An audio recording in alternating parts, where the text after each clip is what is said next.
الله أكبر الله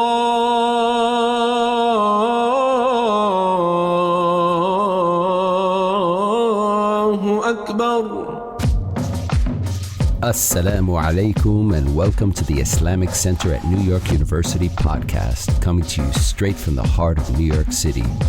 We're building an amazing Muslim community here at ICNYU where everyone is welcomed and respected no matter where you're from or where you're at. This is the place to be. So open your ears and your heart and come along with us on another life-changing journey. Bismillah. Wassalam ala Rasulillah wa ala alihi wa sahbihi wa man wala. So we're going to be starting with a text today. It's called the Arba'een of Imam Nawawi, the 40 Hadith of Imam Nawawi, rahimahullah. Some of you have likely heard some of the Hadith that we're going to be looking at in this text. It's actually 42 Hadith. And the shift in topic from the Book of Assistance was so that we're entering into a new kind of semester here, and kind of give people exposure to some different things. We'll be able to go through it, inshallah, in its entirety between now and probably the end of Ramadan, trying to do a deep dive into each hadith, extrapolate meaning from it, use it also as an opportunity to learn about some of the people that are involved in the hadith itself, like the narrators, the transmitters of the hadith, and to talk about what goes into just understanding hadith classification, methodology, criticism, through some of this at a basic level, right? So, what's the difference between a hadith that is sahih and hasan? What does it mean when we talk about isnad, the chain of transmitters, and something is mutawatir, meaning it's got so many different chains of transmissions with so many people reporting at every level of the chain that there's no way that people could have falsified that altogether. Right, the hadith that we're going to look at today is a hadith that's called being gharib in its nature. Then in the first few eras of transmission, the first few kind of levels of transmission, there's just one person narrating it from one person and then another person until it's narrated by a lot more people. We won't get into that today, but just to give you an idea as to what kind of the nature of it's going to be, we're going to talk about who Imam Nawawi is, rahimahullah, and what makes him so unique as a person. His actual name is Yahya, and he is from a place called Nawawi that is near Syria, but was known as being an individual who was deeply committed to knowledge. So there's kind of instances where he was seen as a young boy, 9-10 years of age, and individuals who were known leaders and scholars of that time would see him, and he wouldn't be playing with other kids, and kids would say to him to come and play with us, and he basically would say, I just want to be focused on what I'm focused on. They saw something unique within him. And as he got older, for example, he took not just kind of a pursuit of education. So they said if you averaged out everything that he did over the course of his young life, he passes away at 45. He's writing about 40 pages a day over the course of his existence. Not reading, but writing, right? He would be studying for 12 hours a day. He was somebody who spoke out against inequity and injustice.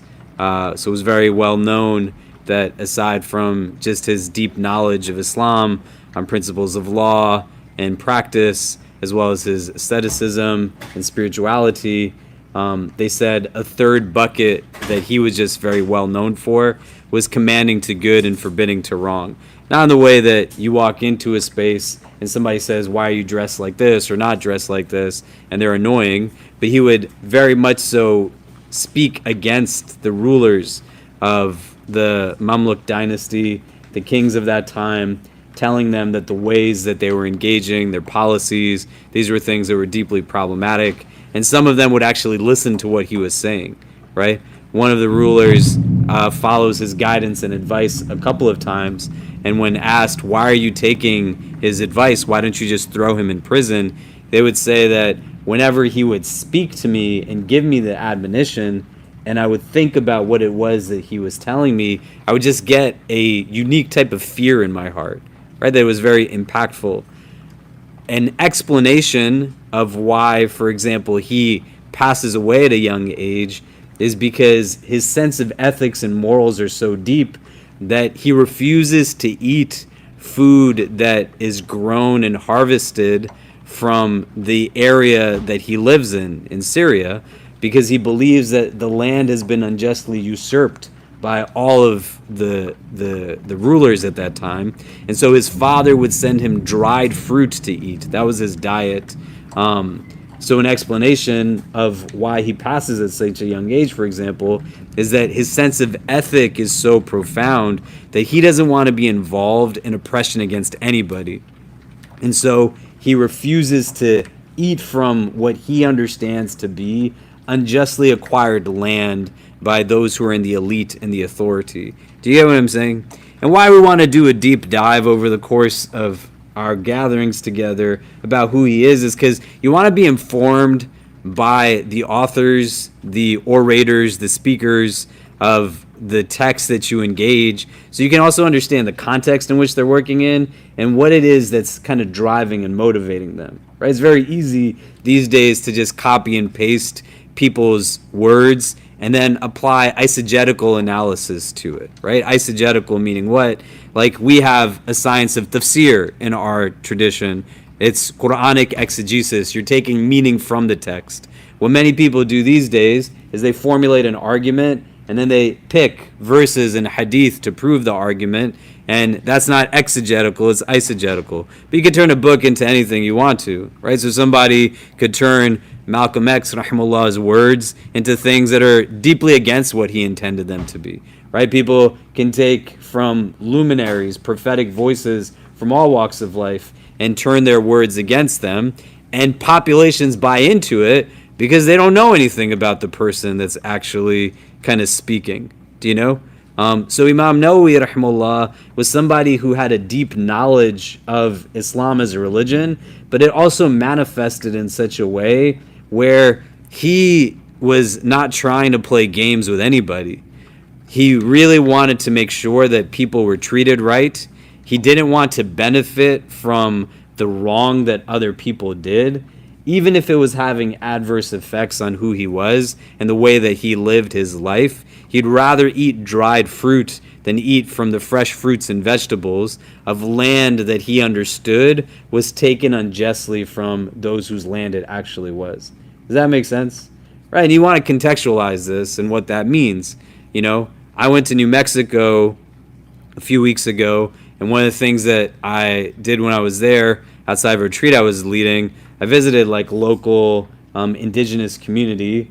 They have 19 what they call pueblos there. And these are areas that have been given back to indigenous populations who were the survivors of genocidal violence that people who colonized and settled in this land under what they believed was their God-given right? Principle of manifest destiny. If you could go back to like your 7th grade American history, 10th grade American history, if you took AP American history in this country, you know, they felt that they were divinely entitled to do what it was that they were doing, and they were just killing people in the process. Do you know?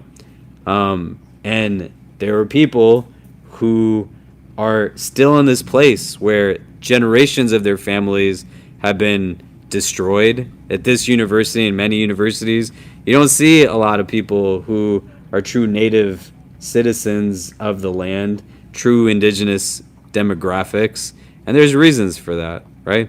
But why do we want to think about it, right? Well, for example, there's a verse in the Quran that says, وَثِيَابَكَ فَتَهِرْ, and you know, you're gonna keep your clothing pure, and there's a lot of different explanations given of this verse, but one of the explanations is that like the supply chain of your clothing has to also be good.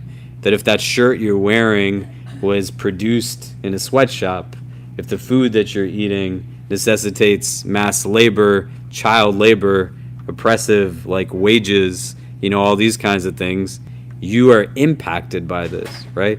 Imam Nawawi, both from the standpoint of a political statement, is saying, I'm not going to take from the oppressor, but also from a spiritual statement, he doesn't want to feed his body with what is a doubtful, haram source. Do you get what I mean? That's what he's thinking. That's whose book like we're looking at right now, the 40 Hadith of Imam Nawawi. And we'll go a little bit more deeper into his biography, a little bit more into, you know, the methodology of how he engages in the collection of these Hadith, you know, what's really kind of compelling him, you know, to put these and not other ones over the course of, you know, the coming weeks. What we're going to do today is just get right into the first Hadith. So if you want to open up your phones and just pull out on, you know, you can Google 40 Hadith Imam Nawawi, right? Nawawi is spelled Nawawi. And we're going to look at the first one today and then kind of go through over the course of the coming months, like a little bit of a deep dive into as many as we can by the holiday time in the winter. You want to try to like memorize some of these if you haven't also, or portions of them, whether you speak Arabic or not, because the whole idea is to extrapolate meaning to then actualize it, right? To take it as principle and to say, how are we going to like act upon some of these words? You know, what are we taking from it? Oh man, you okay? Yeah. Okay. You sure? Yeah. What's up? Yeah. Is anybody else really drenched right now? Yeah. I'm so sorry. Thank you for coming out in the heavy rain, guys. Inshallah khair.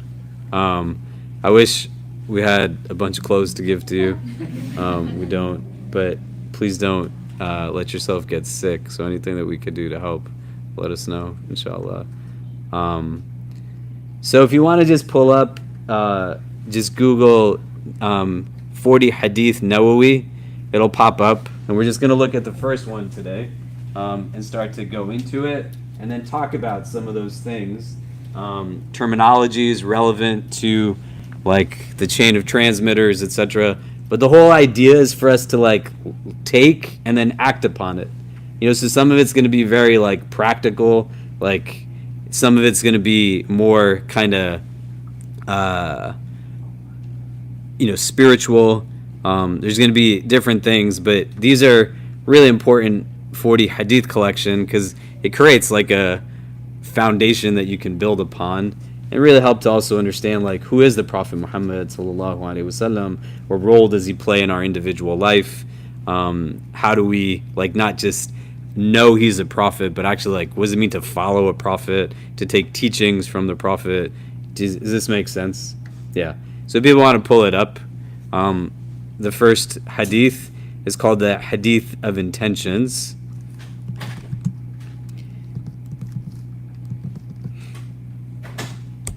And this particular hadith is found in a ton of different hadith books, usually as the first hadith. Does anybody want to read it? Can I get by a show of hands? And I'm assuming that most people are going to say that they don't, which is fine. But how many people here understand Arabic? Great. And how many people can like read it fluidly? Amazing. Okay. So, if we go and pull up the hadith, some of your sites that you're pulling up are going to only have it in English. Some will have it in the Arabic and the English. Can somebody read the Arabic who is comfortable reading the Arabic? And then we'll have someone read the English.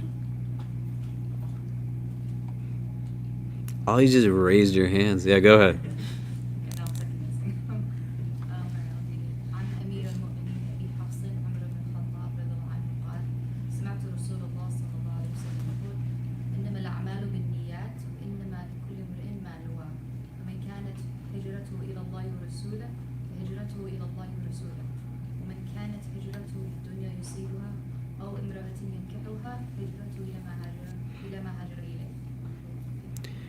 Okay, someone read the English. Jazakallah khair.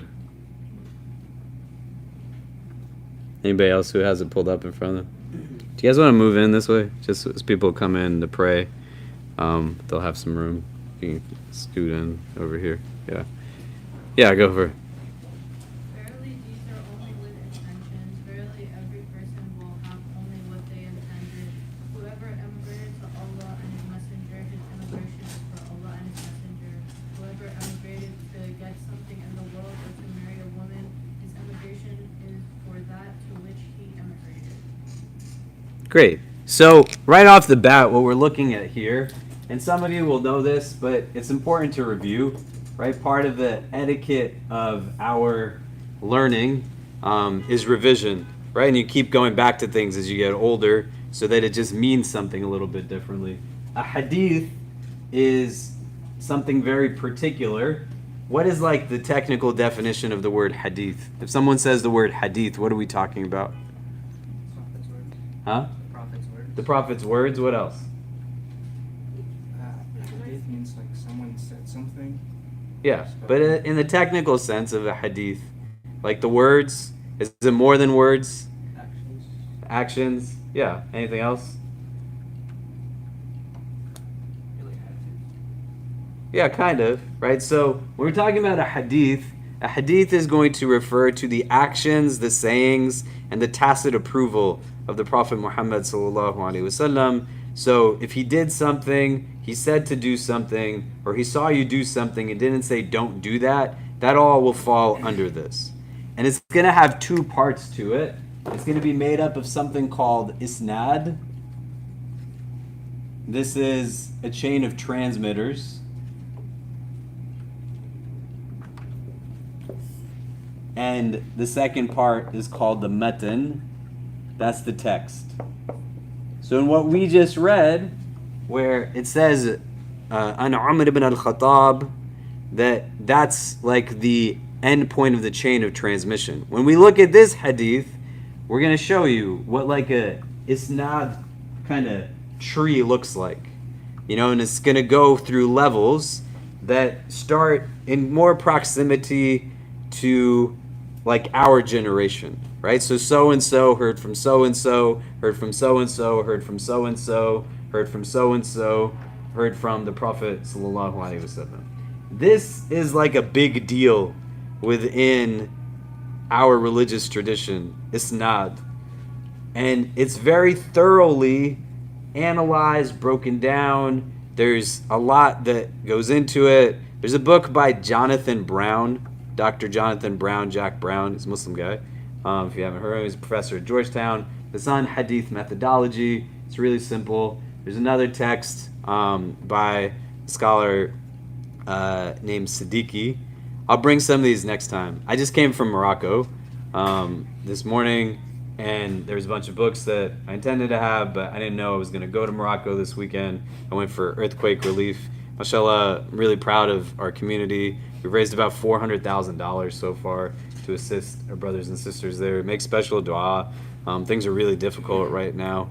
And, you know, it's important. Gatherings like this are also like Mubarak gatherings, right? Inshallah, Allah make this a gathering of barakah. It's an important time for us to make dua. And if any of you are from Morocco or have friends from there, if you need anything, let us know. But there's a bunch of books that I wanted to bring to give us like opportunity to deepen in this conversation. We can learn about these things, right? And they're not like dense texts, so you can engage in them, familiarize yourself with them, and to understand. The matan of this is the actual like content. Innamal a'malu binniyat is what we're going to be looking at today. How this relates to a couple of other things, right? The word sunnah is, in a technical sense, referring to the authoritative example of the Prophet Muhammad sallallahu alaihi wasallam.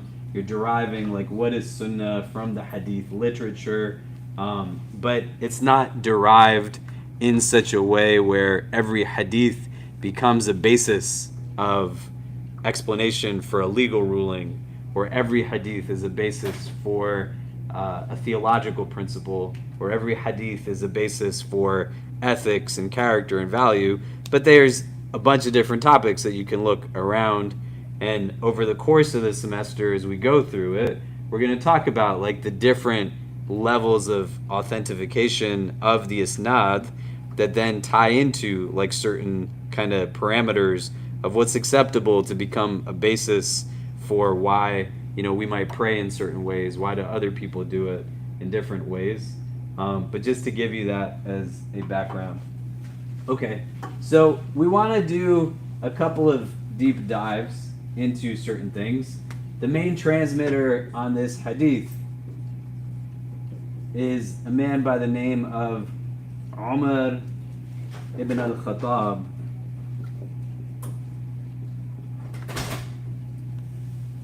Now, Umar ibn al-Khattab has a lot of different things that we know about him. Within normative Sunni tradition of Islam, he is the second caliph. The Prophet ﷺ spoke about him very deeply in a lot of different ways. There's a hadith that says, for example, لَوْ كَانَ نَبِيًّا بَعْدِي لَكَانَ عُمَرٌ, that if there was a messenger after me, it would be this man Umar. Before Umar radiallahu anhu was a Muslim, he was somebody who was a staunch opponent of Islam. He was somebody, in his own words, that describes a lot of the characteristics and qualities that he had that were just not anything that were really praiseworthy as such.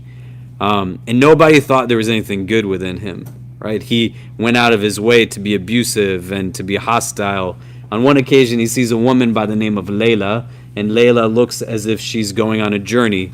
And Umar asks, "What are you doing?" And she says, "You've made it hard for us to worship our God here. I'm going someplace else where I can worship freely." And she expects an onslaught at the hands of this man, Umar ibn al-Khattab. And to her astonishment, he says, "Go and have peace on your journey." She returns home and tells her husband, a man by the name of Amr, everything that happened. And Amr says, in the midst of her explanation of what went through, that what is it that you're really saying? You sound as if you think Umar ibn al-Khattab will actually become Muslim. And Layla says, why can't he become Muslim? And Amr says, know this, the donkey of Umar's father will become Muslim before he does. Nobody thought there was anything good about this man except the Prophet Muhammad sallallahu alaihi wasallam. So when everybody's downplaying and looking at him in a condescending way, fearful, the Prophet's making dua for him. Allahumma izz al-Islam bi ahabba rajulani ilayk, Amr ibn Hisham or Amr ibn al-Khattab. That Allah bring izzah to Islam. And the izzah is a kind of strength that's distinct from like physical strength, which is quwwah. If you speak Hindi or Urdu, there's cognates, like izzat is a certain sense of dignity and respect. So izzah is a strength that's rooted in dignity and respect. And in the dua, the Prophet is saying that by the one of the two men who is more beloved to you, Amr ibn Hisham or Amr ibn al-Khattab, and the dua is accepted as Umar. One of the things that we learn from this is that the Prophet is making dua for two men who aren't Muslim, and saying, of those two men who are not Muslim, the one you love more. Meaning that Allah loved these people even when they weren't Muslim. Does that make sense? Umar radiallahu an, there's hadith where the Prophet, for example, is,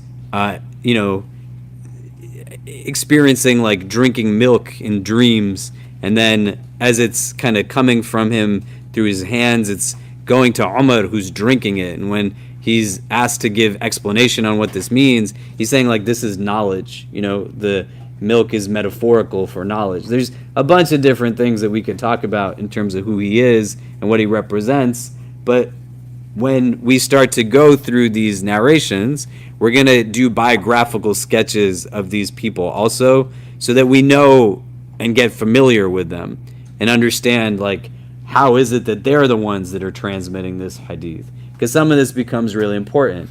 It's super easy to become reductive in our approach to Islam, right? And then somebody could turn something into something that makes no sense, do you know? And then there's importance to like certain hadith, for example, when the Prophet ﷺ is describing to his companions in a large gathering that numerous companions are transmitting about how we all come from like a common starting point. Right? We are all born into our mother's wombs. And you can look at just the text of it, but without the context, it's not going to mean the same thing when he's telling these people who lived in a Meccan society heavily stratified that, hey, all of you have to understand that you come from the same beginnings. That means the black people amongst you, the Arab people amongst you, the Persians amongst you, the Romans amongst you. The stratification based off of race and class, not part of this religion. So you got to get with it that we're all kind of in the same kind of sphere of existence with God at the center, not any one of us at the center.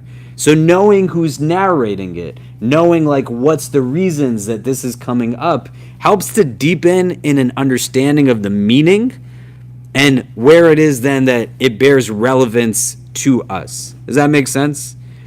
Contemplation in our tradition is not done in a vacuum alone, but one of the ways you want to contemplate is to think about, what does this mean to me? How does it apply back to me? So what I wanted to do today was just give like that generic understanding of how we'll approach some of this, and so that you're ready for it, right? You want to bring a notebook, bring a notebook. Write things down. You'll retain it a little bit more. If you sit here and listen, you might be able to hold on to some of it. But the idea with foundational tradition is that there's an opportunity for us to actually grow by learning from it, you know? And that learning isn't going to be just how much can I absorb after a full day's worth of work, or a full day sitting in dense class material, or coming in through the rain. Like, majority of it is going to go in one ear and out the other if you don't have something that you're writing in. And if the apparatus you're writing in is something that is typically, engaged for just kind of like mindlessness, right? Objectively speaking, you have a phone that you just scroll through constantly. Do you know? Like, I was a few minutes late to a meeting earlier today on Zoom, and the young person I was talking to, I said, I'm sorry, I was getting on a little late. And she said, I didn't even notice. I've just been scrolling on my Instagram this whole time, right? I was like, oh, what are you watching? She's like, I don't know, That's not like a sign that that's the thing you want to take notes on. Do you know what I mean? Especially notes about teachings from the best of creation, sallallahu alaihi wasallam. You want to be open to the idea of saying, how is it relevant to me? And how do I adopt it as a philosophy on life? Does it make sense? Okay. So when we're looking at this hadith, and just starting to break it down and think about its application to us, which is going to be the crux of the conversation for us. Innamal a'malu binniyat. This is like a part that you should memorize. And we're going to go through all of these words, which is just a handful of words, saying what does it mean. So the first word in Arabic, innama, right? Innama, it is used to denote exclusivity. It's telling you that what's coming after, you can translate this as like, it's only X, Y, or Z, right? Innama. And that's really important to understand. Exclusivity doesn't have to be absolute. So there's a verse in the Quran, in a chapter called Surah Al-Ra'd, where Allah Azza wa Jal says to the Prophet sallallahu alaihi wasallam, you were sent only as a warner. And the word only that's used is this word innama. But the Prophet was sent for a lot of different reasons too, right? وَمَا أَرْسَلْنَاكَ إِلَّا رَحْمَةً لِلْعَالَمِينَ. That we sent you to be a mercy to the worlds, right? That he was sent as Al-Bashir. He is the bearer of glad tidings. So the innama doesn't have to mean necessarily just like only this and nothing else, but it still denotes a sense of exclusivity, meaning that what is going to come after this, you have to know that this is what it is only about. Does that make sense? So whatever is coming next, know that there's not like a lot of room to kind of say, well, that's not really what's happening here. Al-a'mal,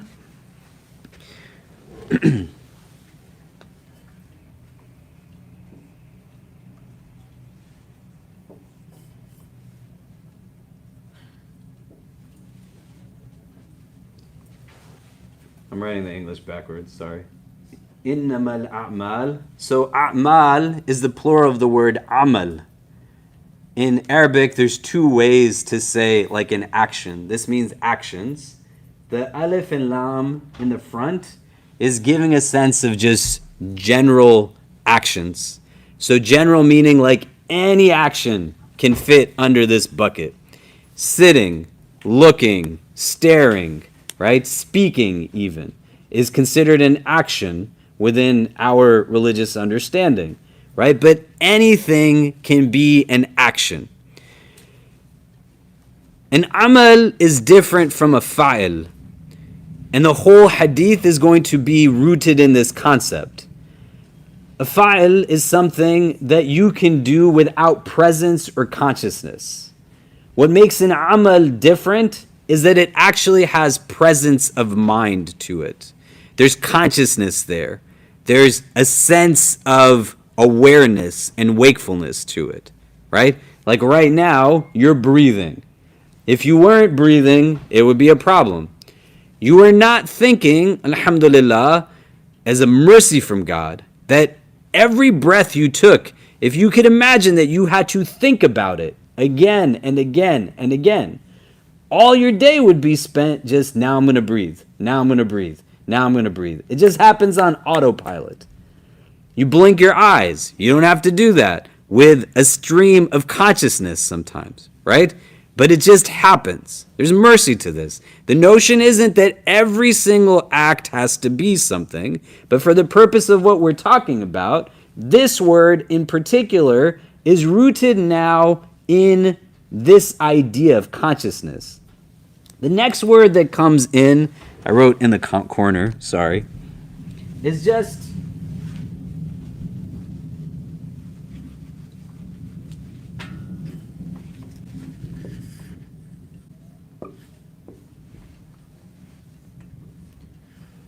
going to be the ba. Oh my God, it's so ugly.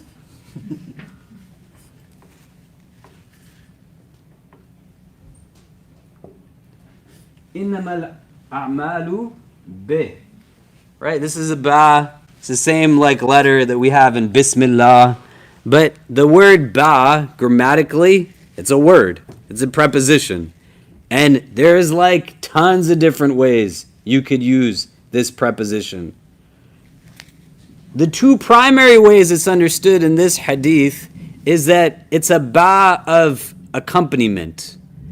That the amal is accompanied with the next word, which is niyyah. Or it's called a ba sababiyah, that this is a cause-based relationship. That the causality of it, causation is rooted from the intention impacting now the action. Does that make sense? Yeah? Are you sure? So, innamal a'malu bil niyat.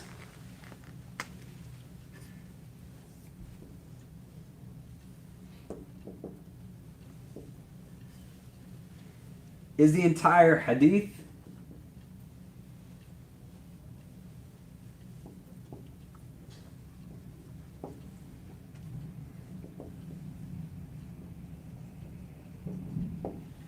And the niyyah is essentially that intention that we're going to take a deeper dive into today.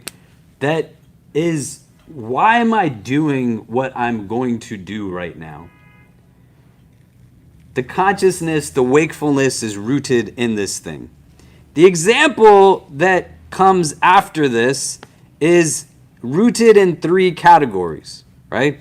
So whosoever makes a migration for Allah and His Messenger has made the migration for Allah and His Messenger. It's category 1. Whosoever migrates for some worldly matter. It's category 2. Or to marry like somebody. Category 3. Then their migration is for what they intended. This is what the hadith says. The latter part of it we'll get into like somewhat, but the crux of it is rooted in this part of the hadith. You want to memorize this, right? Innamal a'malu bin niyat. Surely actions are only by intentions.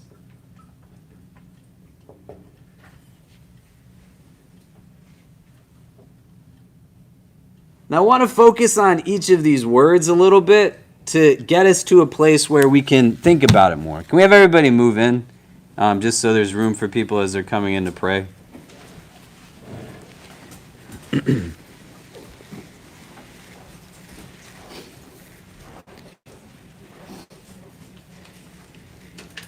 If you can turn to the person next to you, the two things we want to discuss in detail today is the concept of amal and then the concept of niyyah and how the two go hand in hand together, what this hadith is trying to convey, right? So, innamal a'malu bin niyat, indeed actions are by their intentions. What is the point of actions, deeds, within Islam? At the juncture of life that we're in right now, none of us in the room is like 6 or 7 years old, right? I could be wrong. You might be a very mature looking 7-year-old, right? But likely, the majority of us in this room are in a place where we are beyond now that phase of existence. So we want to be able to understand what these hadith are giving to us from the standpoint of how we benefit from them, and understanding it not just in guidance from the standpoint of things that only manifest as externals, but also manifest in terms of inward understandings and the relationship between what is inward and outward. But knowing conceptually what these things are, not through platitudes, not through sound bites, not through 10, 30-second, 60-second videos that go in one ear and out the other, but to think deeply about it. Why is it important for me as a Muslim to understand what the role of deeds are from my engagement with my time in this world? So if you can turn to the persons next to you, there's a few more people have trickled in now. Introduce yourselves. If you don't know each other's names, what is the importance of actions, deeds? For this to work, because some of you have not come to one of my halakas before, don't only speak when you feel like you're saying what's most correct. That's the worst thing to do. Don't also hesitate in talking because you're afraid you're going to say the wrong thing. That's also not going to work. But let us benefit from your ideas. You also have to get to a place where you're comfortable expressing so that you have more of a sense of ownership over this part of your identity. And it's not just front-facing.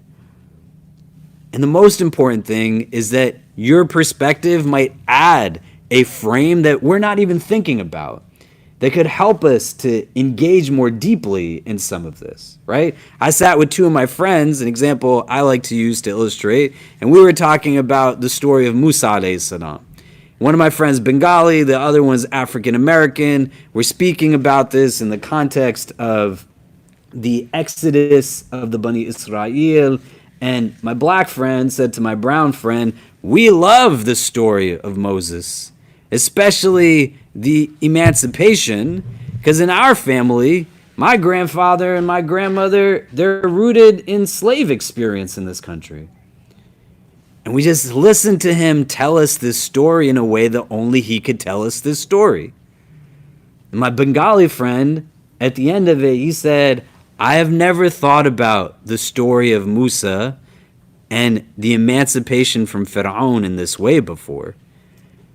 But I said, did it make you feel anything terrible? He's like, no, it just means so much more. Do you get what I mean? That's why we have to hear from you.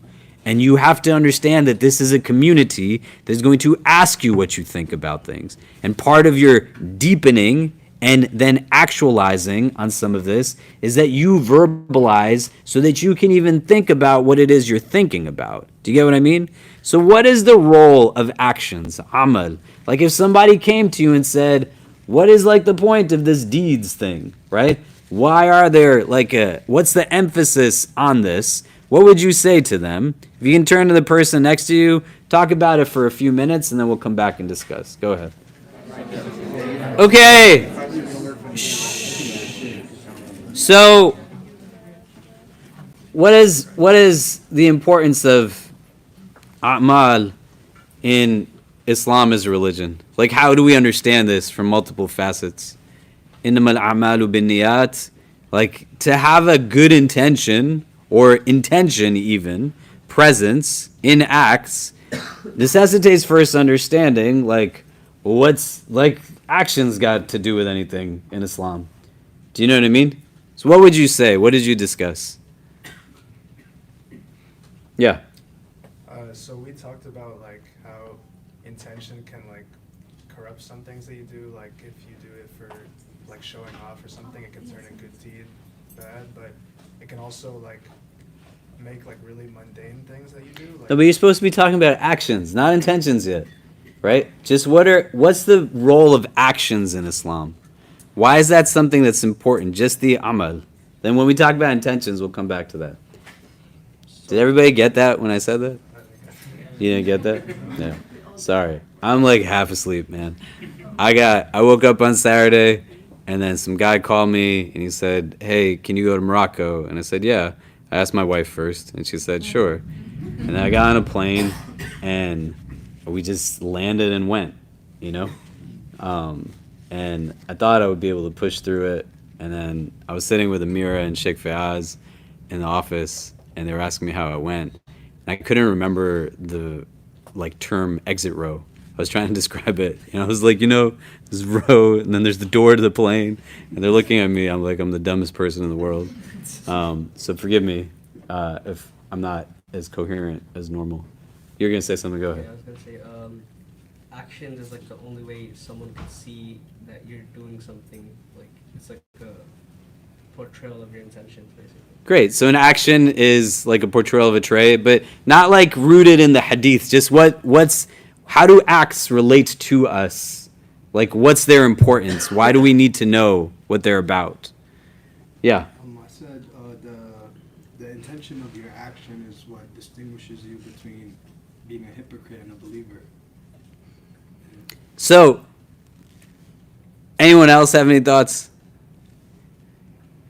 Like, the only thing you take from this world with you are actions. That's all you take. The clothes you're wearing right now, like, take a good look at them. As nice as you look, it's not going with you. The chair you're sitting in is not going with you. Anything you have on your physical body right now, not going with you.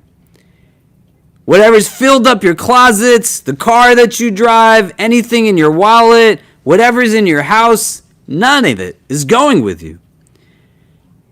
The only thing that goes, what our religion is based off of, the only thing you're taking with you are the actions. Deeds are what carry over. Deeds are also what benefit those who have carried over. You want to do something for somebody who is no longer in this worldly existence, but has moved into an otherworldly existence. They're in the barzakh, the intermediary realm, right? May Allah grant all of our loved ones peace in their graves. The only thing that benefits them are deeds, actions. Build a well, it's a deed. Read Quran, it's a deed. Make dua, it's a deed. When I pray my sunnahs, I pray nafils. For the prayers that I pray dhuhr today. 4 sunnahs, 4 fard, 2 sunnahs, 2 nafil. My kids, when I'm trying to teach them how to pray, I'm not telling them you're going to bang out like 12 rak'ahs right now in the middle of the day. But when they say, Baba, like, why are you doing it? Never do they push back. I'll tell them, your grandfather and your grandmother, my parents, they're the ones who taught me how to pray. And they're still alive, but every time I act on something they've taught me, they get benefit for it. So when I'm feeling lazy, that's when love comes in. It's like, well, why would I pray 12 rak'ahs at dhuhr time and make the time? Because my sick father, I want some percentage that inshallah Allah will accept of my deeds to be a means of benefit for him. Do you get what I'm saying? If you don't think about what an amal is, then you are not going to think about what the role of intention is in an act. If everything is just done on autopilot, you're walking as a body, not tapping in to organs of cognition that you have been endowed with, a heart, a mind, There are certain things that are good that you don't have to think about. But in the role of amal, you want to know it inside and out. Because across the board, that's what each one of us are taken into account for. The acts that we did, the acts that we also did not do but could have done. So when somebody says to me, like, hey man, why'd you go to Morocco this weekend? Because I can. My wife said to me a few days before that, why aren't you traveling anywhere like in the next few weeks? You've been at home a lot. And I was like, you want me to leave, man? Just tell me. It's okay. I'm not trying to be in your face. She was like, no, but isn't it weird? And I was like, I don't know why I'm not going anywhere. I was like, October is going to hit. I'm going to be on a lot of planes going different places. But the day was just open. I had nothing that I could say that would allow for me to say I could not go. You don't have to go to Morocco, but I have to be aware of things that I have been given. Intention is going to become really important because I got to still do it without doing it, trying to get people to praise me for doing what I'm supposed to do in the first place. But if I'm not thinking about it in terms of what it is at its most basic level, right? وَالْعَصْرِ إِنَّ الْإِنسَانَ لَفِي خُسْرٍ إِلَّا الَّذِينَ آمَنُوا وَعَمِلُوا الصَّالِحَاتِ وَتَوَاصَوْا بِالْحَقِّ وَتَوَاصَوْا بِالصَّبْرِ. Indeed, man is in a state of loss. This is what a lot of us read in our recitation. Short chapter, Surah Al-Asr. The ones who are the exception to this loss, the ones who have iman and they do righteous deeds, good acts. Everything, your day is just filled. Decisions, choices, acts, inactions. These are things that are important to do. Even an inaction is something, right? You think about doing the good deed, then you get reward for it. You do the good deed, it's written 10 times over for you. You think about doing what's wrong and you don't do it, you still get written a good deed because you kept yourself from doing what you should not have been doing. The inventorying was called muhasibah in our spiritual tradition. It's just about taking a look at the day ahead or the day behind. What did I put into this world? To not exist in a prism that seeks out notoriety, wealth, fame for problematic reasons. But to understand if the impact is even just on one person, and that one person's on me. How did I do well for myself today? Books are given to us on the day of judgment. You're given your book in your right hand, you're going to be happy. You're given your left hand, not so much. May Allah make us those who are given our books in our right hands. The books are going to be filled with actions. What we're taught, some of these books, it's not that they're going to be filled with like crazy, terrible things. You are not bad people. You have to understand this, right? Most of you, likely all of you, are not walking on the street, going to taxi cabs and kind of robbing them outside of Washington Square Park, right? Do you do that on your, no, right? You don't do it, right? You didn't shake your head. Do you do it? No, right? Yeah? No, you're not committing highway robbery. The scary thing isn't about books filled with like horrendous stuff. May Allah protect us from it. A lot of people are going to stand on the day of judgment and their books are going to have nothing in them. Angels are going to look at the books with them and say, how long did you live in the world, man? And they're going to look at the book and they'll be like, maybe I was just there for a day. After living an entire life.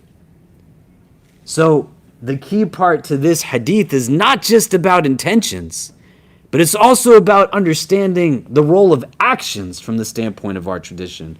This world is a world of actions.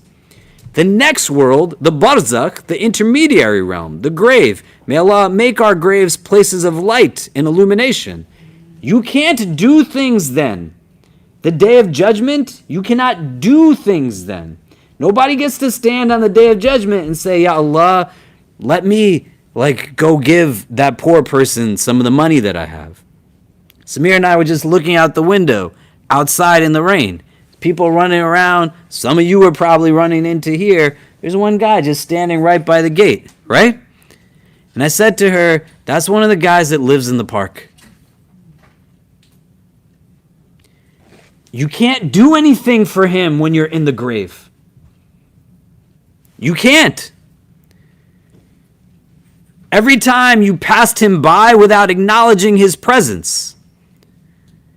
Every time you did not think about how your degree acquisition, the job you have, the wealth you've been given,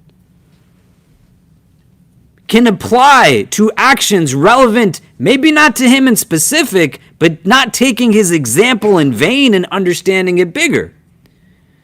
On the day of judgment, you can't say, Allah, let me just pray 2 more rak'ahs right here. This is the only place you're able to perform your prayers. Don't sleep through Fajr. Not for any other reason. Today's Fajr only happens today. Does that make sense? So the a'mal is attached to this worldly existence. In Arabic, I said this at the Jummah khutbah on Friday. I don't know if anyone was paying attention or not, but we were talking about Surah Al-Ma'arij, and there was a verse that says something about people who are in a state of frenzy, right?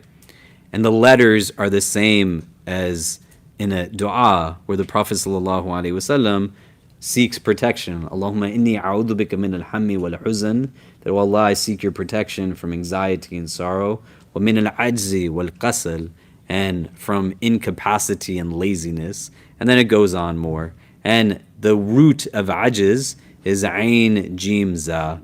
And in the verse in Surah Al-Ma'arij, the 20th or so verse, it's like the same letters inverted, right? Jaza'a. And there's a principle in Arabic language that words that have the same root letters in the same order, they have a similar meaning. Islam, Muslim, salam. And words that have the same root letters but in a different order, they have a relationship, right? So here in the verse it's talking about anxiety, and then ajiz is talking about incapacity, and there's a relation there because when you're so overwhelmed, it just paralyzes you. So ajiz isn't like I can't do it, like I can't lift this with one hand, I don't have the capacity. Ajiz is I have the ability, but I still don't do what I can do, right? So when we call upon Allah as Rabbul Alameen, the Lord of the Alam, it's rooted in ilm. It's a difference from dunya. Ilm, Ain Lam Mim, has the same root letters as Amal. Ain Mim Lam. So there's a link between ilm, knowledge, and Amal, action. Do you get what I'm saying?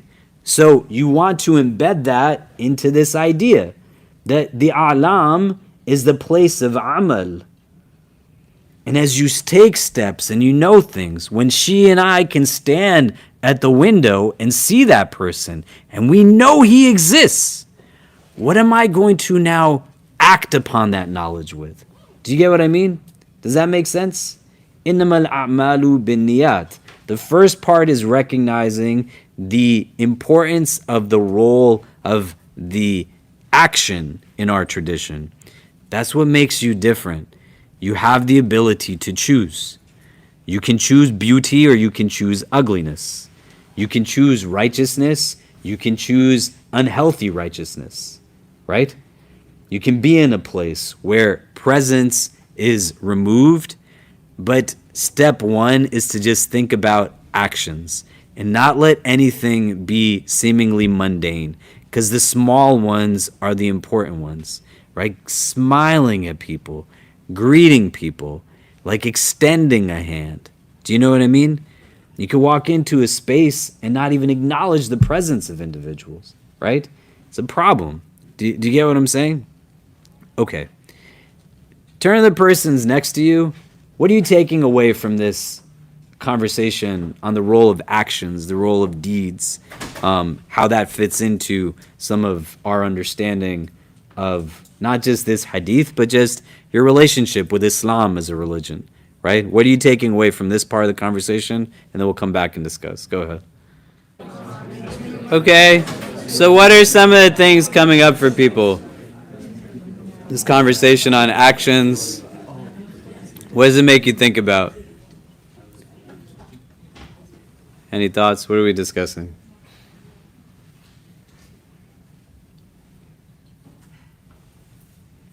Yeah. You were talking about the impact about how when you pass away, the only thing you can take with you is your actions. So really the best time to make the right decision is now. It's not before or later. It's always now. Yeah. It's always now, right?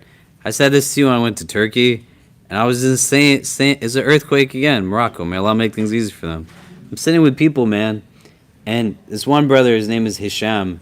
He took me into his house. He's got scars on his arms, rocks like fell on his head, and we went across the street and sat in the rubble of a house, and he's just in tears because people he grew up and shared community with, a mother, 3 daughters, and a son, all like lost their lives in the earthquake. Same thing as people in Turkey. You go back, tell people, don't waste time.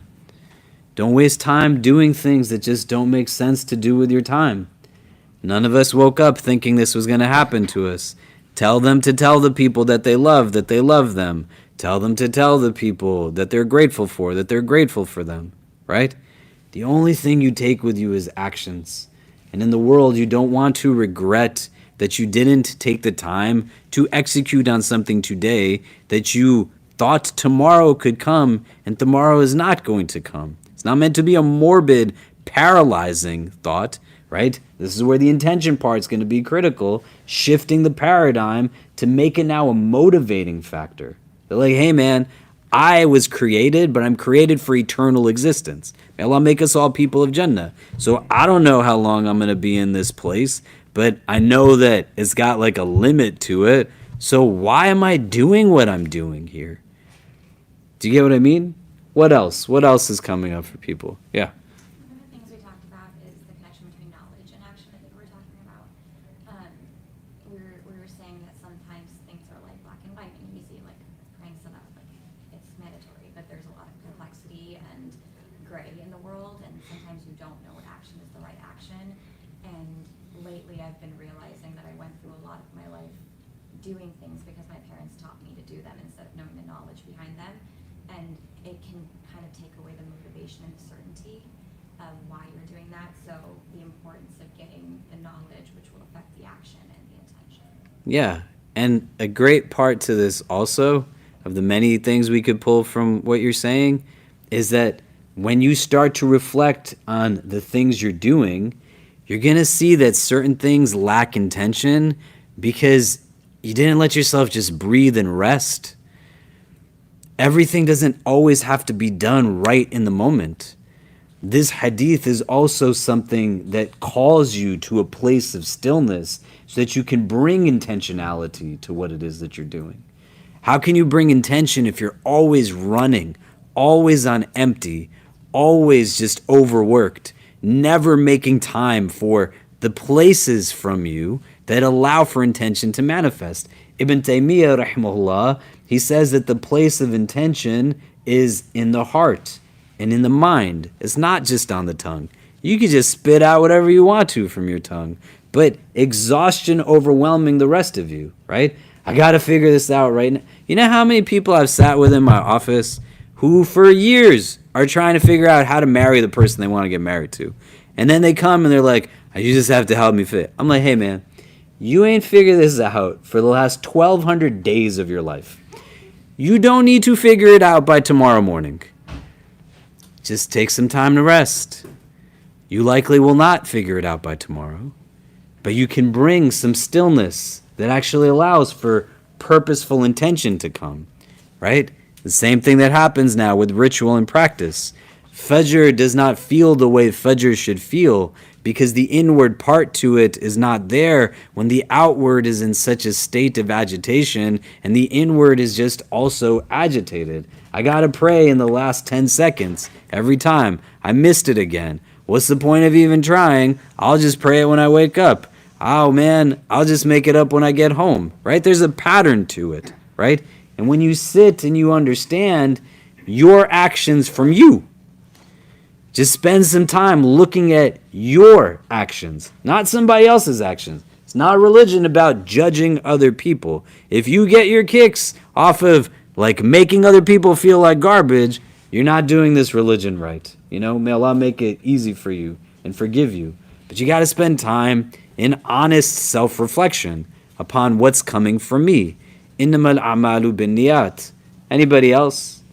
Other takeaways from what we were talking about? Talking about how merciful God is, that the small things count, and we're gonna take like big ajr for just the small things if they are covered with like good intentions, and even if it turned out to be like the outcome is not good or that people are doing, then we give you credit for anything. What matters is what's in your heart, and as long as it's genuine act, even if the smallest thing will count, and it will save you on the judgment day. Yeah. This is a hadith where a woman is known as a prostitute in her community, and she gives water to a thirsty animal, and Allah gives her Jannah, right? I met a lot of people in the work that I do. We have a domestic violence shelter in the Bronx. There's people that I've met. They don't have food. You go to refugee camps. People can be really ugly, full of garbage, and they take advantage of people in their most vulnerable states. You don't want to read hadith like this in this way, but you read about the mercy of our God, and you think contextually about a woman who lives in a society where if Maryam, peace be upon her, the mother of Jesus, peace be upon him, right?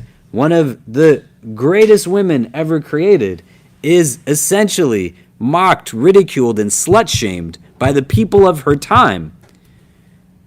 What do you think people thought of this woman who is a prostitute that the Prophet's talking about? And he's telling his people she's going to paradise. Do you understand? This is why we want to understand and talk about hadith more deeply. So we're not thinking less of somebody. She is from the inhabitants of Jannah. Do you get what I mean? You can learn something from everybody. Does that make sense? Right? The first time I could tell you, a woman sat in my office and she said she was homeless on the street, and the person who gave her a sandwich for the first time was the person who eventually started to traffic her. There's more depth than just what we sometimes understand. Does that make sense? And in the broader frame of things, right? Allah's Jannah for that woman is still paradise. May Allah make us all people of Jannah. So, innamal a'malu binniyat, step number 1 is getting comfortable with the fact that I'm accountable for these actions. The inward and the outward both have to go hand in hand. And for that inward to be resonant well, the outward also has to be in a state that makes sense. Amin as-salihat doesn't mean you just throw things at people hoping they stick. An act is righteous in our tradition, not just because it's the right act, but it's also done in the right time, in the right way. Make sense? So let's take a pause here. We're going to start right at 6 next week. Maghrib's coming a little bit earlier. We do have iftars that we're going to be hosting. We're trying to do our iftars similar to how we did in the summer. For those who are there with us, potluck style. So if you can bring stuff with you, that'd be great. It'd be amazing if people could do that. We're going to also order like what will be a little bit different of a setup than just the pizza we normally have. Because I don't know about you, but I got really sick of eating pizza again and again and again. So we have a bunch of different things that we have here. And, you know, we'll be bringing more of that as well. And I'd love to hear from you all as things go forward, because there's content that we can go through. Next week, we'll go through the part that's about niyyah, kind of how that relates to actions, and where this is relevant to us. The idea is not to just say, I'm going to do something, and then get frustrated. Well, why did it not happen? Do you know? But to get to a place where we can understand why it is that we might be doing the things that we do. Like some of you pursue certain things not for the reasons that you think you're pursuant of them. Some of us pursue things as sources of validation. I married my wife, I'd like to believe, because I'm in love with my wife. Do you know? But there's a chance I could have married my wife because I think I'm incomplete unless I'm married. Imam Nawawi, whose book we're reading, 40 Hadith collection, never got married. There's explanations offered for it. Muslims across the board read this text, read Riyadh al-Salihin. Nobody says, but such a shame, he never got married. Right? Do you get what I mean? Right? I was driving with my in-laws, jokingly saying, I wish I could become a doctor. Right? I'm turned 41 years old this year. Do you know? And my father-in-law says to me, you can still be a doctor if you want to be. Right? Some of you want to be doctors or are pursuing medicine or whatever careers you're pursuing because you have a passion. You know that there's actions you're going to carry forth with you. Some of you do what you do because you think if you did not have access to wealth, access to certain possessions, that would mean that you're not a successful human being. The man that we saw standing outside in the park, that we looked at, right? Are we better than him? Are we? But if you were in his situation, would you feel as if somehow you were inadequate? And may Allah never make us those who have to experience hunger to understand what it means to be hungry. All of it goes into this hadith. The understanding of why do I do what I do? What am I really seeking from the act? Is it rooted in what is actual intention that is pleasing to the divine? Why would Allah be pleased with you hating on yourself? Why would Allah want you to be self-deprecating? Why would Allah want you to think of yourself as an inadequate, deficient, anything like that? Because then what you're also saying indirectly is that Allah made a mistake in making me. But there's nothing without meaning in God's plan. There's purpose in all of it. Do you get what I mean? So what I'd like you to do is just sit on some of this. The hadith methodology text that we talked about, Jack Brown's, the Siddiqui text, others I'll bring next week. There's large commentaries on the 40 hadith of Imam Nawawi. This hadith that we're looking at, there's scholars who have said across centuries that this is the most comprehensive hadith of the Prophet of God. It makes up one half of religion, one half of knowledge. Imam Ahmad and Imam Shafi say. Imam Shafi also says, Imam Ahmad, Imam Shafi also says, Imam Ahmad says, it makes up 1/3 of religion. Some people would say it makes up 1/4 of religion. There's so much that's in it. They say that it can apply to every matter of topic of fiqh. But we don't want to think about it only in terms of legalistic frames. We want to think about it in terms of just bringing consciousness, wakefulness to what it is that we do, so that everything's not on autopilot and I'm able to enjoy with presence. I can also feel my feelings a little bit differently with a certain presence that they don't overwhelm me, both positive as well as negative, right? So let's take a pause. If somebody can call the adhan, if you can put your chairs back while we pray Maghrib, and then whether you're fasting or not, if you want to join us for an iftar, and then we'll pick up next week. You can bring books too with you, 40 hadith of Imam Nawawi, and a couple of other texts that we'll mention next week, inshallah, that are commentaries. But we'll see everybody then. Assalamu alaikum wa rahmatullah. We hope you enjoyed our podcast.